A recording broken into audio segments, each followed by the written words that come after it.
On this episode of Did Y'all See, we're talking about Keisha Knight Pulliam's divorce from Ed Hartwell, Nia Green and the beating that went viral, and a stylist who got bad vibes from her client. Get into all this tea on Did Y'all See.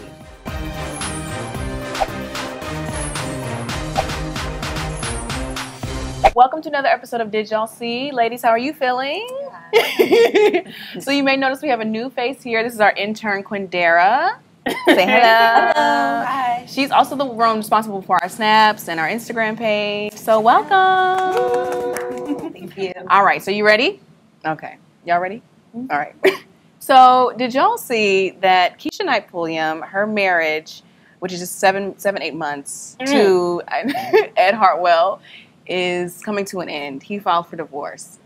And then he asked for a paternity test for the baby that she's now carrying. So last night there was a bit of an update because last night she sat down with Entertainment Tonight and she said that actually Ed is the one who cheated on her at the beginning of their marriage, and she, had divorce papers for him, presented them to him, and he was like, please don't leave. I want my family. Like, can we please work this out? So she said she was really hurt and surprised that all of a sudden he just woke up one morning and was like, this is not going to work, and I'm filing for divorce. Thoughts? I didn't know that was the story. That's how he did it, girl. Because then why flip it and then be like, I want out and I want a paternity test. Girl, I was talking to my sister. I was like, some dudes just want to be the one to leave. Right, but then you kind of slander me by saying you want a paternity test on me. You know what I'm saying? You're the one who's out here cheating. I'm sure she has receipts to prove it that he's cheating. I'm sure he don't have no receipts to prove nothing about her. But I just felt really sad for her because I don't know, she's broody and no, but literally I just feel like it's hard enough when men blindside you with things like this, and when we've seen people, it happened to people before, but it's different when you're pregnant. But if you're gonna do her come on, who is he? Like, Seriously, girl, ask the question for real. Who is he? She be picking the wrong ones. Go ahead. I think he's just a little selfish. She's carrying his seed. And, when you're pregnant, you're going through a lot of emotions. And having a divorce on the table while you're carrying the baby is kind of stressful for the womb. So he's not really thinking about their family, even if he doesn't want to be with her. I don't know. I think that's very self-centered. Yeah. He's not about her at all. I wasn't surprised just because it's his MO. Like Victoria said, this is his MO. And I personally felt like when we were reporting on her podcast and her talking about how they met and, how he proposed to her and then immediately they got married, I just felt like we were being sold something. And I feel like when anybody is trying to sell you any type of person or their relationship, even when I have done that before, it's just like sometimes you gotta be like, what is going on? So that's a good point. I that's why I wasn't too surprised. But at the same time, it is shocking. And girl, he's from Vegas, and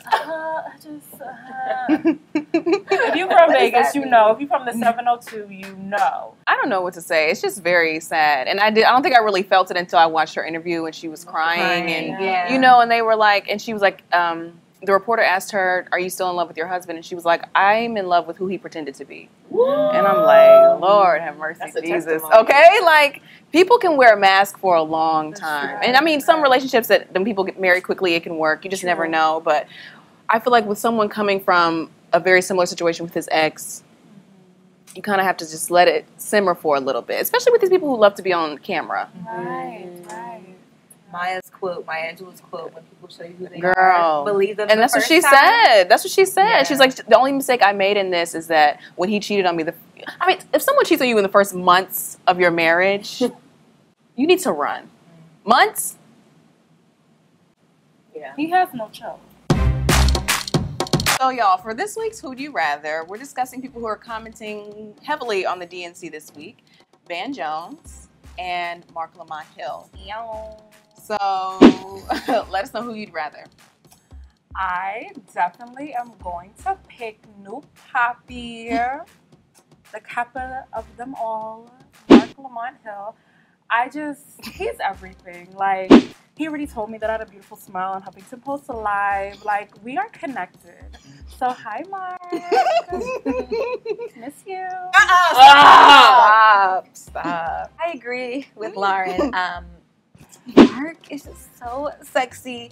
I found out that he graduated from Temple, but my parents did as well. He has a degree in Spanish. Like I do as well. Like I just think we're kindred spirits. And I don't know if is he married? I'm not sure. I don't think so. Yeah, so you know. I don't know that man. I would love to interview you. He came to my university. I didn't get to go, so I feel like that was our chance meeting. But you know, a few years down the line, might reconnect. You know. I'm gonna pick Van Jones. I don't even really know that much about him, like but he's fine. Every time I see him, I'm like, he looks good. He got the little circular glass, and very few people can pull those glasses off. Yeah, you got to have the right face and head shape for that. And his bald head is nice. He's smart as hell. And V for since y'all doing all that kind of stuff. V for Van, V for like Victoria. We're connected, kindred spirits. So I mean, yeah. So Van. I actually have to go with Van Jones. I would actually prefer the looks of Van Jones with the personality and mind of Mark Lamont Hill, because I feel like Mark is brilliant. And I really like where he stands on a lot of things. He's a feminist. He just seems like he's all the way there. Right? But still, Van Jones, I've been saying this to y'all since I first started working here. Van Jones is like bae to me. Every time I see him on TV, I just feel giddy in my spirit. He is beautiful. Let us know who you'd rather in the comment section below. Did y'all see Nia Green, she's a 16-year-old girl, who started trending on Facebook because after her mother allegedly found a picture of she and her boyfriend in a towel, like supposedly after they had sex, she felt like it was in her house, she was disrespecting her. And so she recorded a Facebook Live video of her beating her daughter. She like backed her into a corner, was calling her a thought, was talking about, oh, you probably have vaginal discharge now, all types of things. And then she like takes the camera and is like straightening her hair, and she was like, and y'all make this go viral. So what do you think about this? I know we've talked so many times about people using shame and social media to discipline their children. So what do you think about this particular video? Were you able to watch it? I don't know. Yeah, I only can see like the first 5 seconds of it. I couldn't watch it. I watched it, the first 10 minutes of it, and it's a 9-minute video. Okay. It felt like 10 minutes. No, it was a long time. Just doing, it was but I'm just really tired of Black parents feeling like this is it, like this is the go-to, this is how I am supposed to discipline a child. And I don't really consider teenagers like children per se. I feel like they're young adults, and I feel like at this point in time, you need to be talking to your children about sex. It's not this, oh, I'm gonna beat you if you like a boy. Like, duh, I have hormones. Right. Like, so which one's to get okay? Like, that's what it is. Like, no, seriously. Like, when I was a camp counselor, like I told the girls, I was like, you have needs and I have needs. Don't be out here in the bushes. Hello. Yeah, clearly it was dysfunctional. I mean, the mom is just like establishing her hair and using a paddle. Like that's a lot for before it broke. And then the kicker for me was Facebook Live. Like, we're getting like technology savvy right now when you're abusing your children. And she did it on her daughter's page. And so, and I was reading a lot of the comments on Instagram, and people were just like amazed that someone would do this to their kid. Like, she needs to be reported. I don't know if that happened. I know the video's taken down. You can't watch anymore, but just dysfunctional and unfortunate. Like, this could follow her. I mean, even though the video's taken down, like, I'm sure so many people have seen it, and like when she gets older, oh, weren't you the girl that your mom like she said people have already started bullying her for that. You know, she has to go. She said she has to go back to school in September, August. It's just a lot. And also, I think the conversation of sex is very important. I mean, she shouldn't have posted the picture. Right. I mean, that's kind of like a lack of judgment, good judgment, but talk to your kids. You know, have that open communication, because hopefully she won't grow up and turn into a bot. You know, she's exploring her sexual prowess right now. So, but yeah, unfortunate.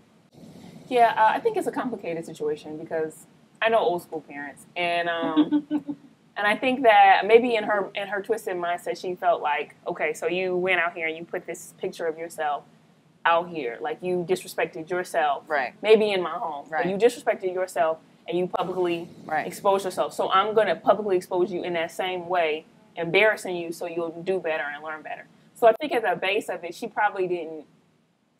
I feel like maybe that's what she was trying to go for with doing it on Facebook Live. But beating her in general, calling her a thought, bullying your own child, you know, in front of however many followers, whoever, you know, and then all these people who got to see the video after the fact. It's just terrible. If my child did something like that, I would be looking at myself first and foremost, because I'm like, you know what? I should have been talking to her before she's 16. I should have been talking to her at 10. I should have been talking to her at 11, 12, right when she's going through puberty, because when she's already having sex, it's too late. Forget the picture on social media where she was doing it. It's too late now. And the thing is, you're not going to beat nobody's sex drive out of them. That's true. What the girl said is that I'll just learn to keep my business to myself next time. And that's the lesson she took from this. She's just going to be sneakier about it. And she's 16. She'll be out of your house at 18 years old. So the thing is, if you wanted to teach your daughter to behave responsibly with her sexuality, you failed. So did y'all see, we all have these like superstitions about who can do our hair, who can touch our hair because of bad energy, bad vibes. But this situation, the stylist was looking at the client like she had the bad energy. So what happened is this woman came in to get her hair braided. She wasn't late. She was on time. Said she sat down politely, quietly, whatever. And the woman, the stylist, did 2 braids on her hair. Then she walked out of the room. Then her assistant, the woman's assistant, texted the client saying, so-and-so is not going to be able to do your hair. And she was like, she doesn't feel comfortable doing your hair. And she was like, okay, well, I need to speak to her. Like, what is this about? So the stylist comes back out, and she's like, you know, I don't feel comfortable doing your hair. And she's like, why? She says, I just got a bad vibe from you. Now, the client says that the stylist charged her a late fee. But I don't exactly, you know, we don't know whose story to believe, but I think it might be true anyway. So she didn't do her hair. And so she wrote this review online like, this is just crazy. So what do you guys think of this situation? The stylist later posted on Instagram saying, you know, she has the right to refuse service to anyone. So what do you think? Well, Lauren, you want to go first because you're into the spirituality. I just feel like if you are not a prophet, a bishop, a pastor, a tarot reader, whatever is your thing, like, I don't necessarily understand what is going to transfer to you. You know what I mean? What spirit is transferring to you in this shop? You understand what I'm saying? So something's off with this hairdresser. I want to know, like, ethnicity-wise, like, what is she? Girl, what you mean, what is she? I know she's black, but like, but you know, certain people want to put on for the city, for the nation, for whoever else. I think it's twofold. I mean, if someone said that to me, I was like, okay, I guess I have to find someone else to do my hair and, you know, figure out another stylist situation, which a lot of people on Instagram commented saying, run. Like, but maybe I'd be taking this too literal. Like, she could have, we don't know the backstory. Maybe she, like, slept with her boyfriend or, like, you know, slapped her sister. Like, we don't know the relationship between the two. So it could be just, like, bad vibe, meaning I don't like you. Not necessarily, like, your spirit is off.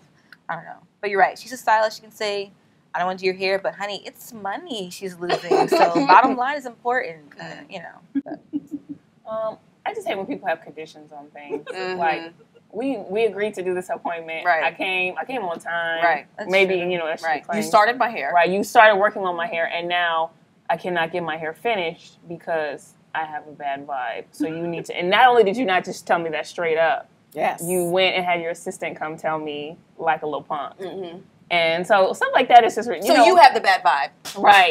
Right. I just think that if you're going to be in this business of like customers, any forms of like doing service for people, some things you got to get over. You know what I mean? Like, if you really want to make money, I mean, granted, if it's your business and you killing it and you can find, pick and choose. Pick and choose. And I think that's where she's at right now. But don't waste people's time. My thing is, if you're going to decide to do my hair, not to do my hair, you need to give me a better reason than a bad vibe. And that's, to me, that's just what burns me up about it. It's like, I didn't like that you didn't speak to me when you came in. I didn't like that whatever. We have a history together that I didn't know who you were until you sat down in my chair, and I really just don't feel comfortable. But first off, you didn't tell me yourself. And then second off, you started my hair, and now now I'm inconvenienced. Like, I already came over here. Yeah, now I look crazy. And you already was all up in my head. So what's wrong with you?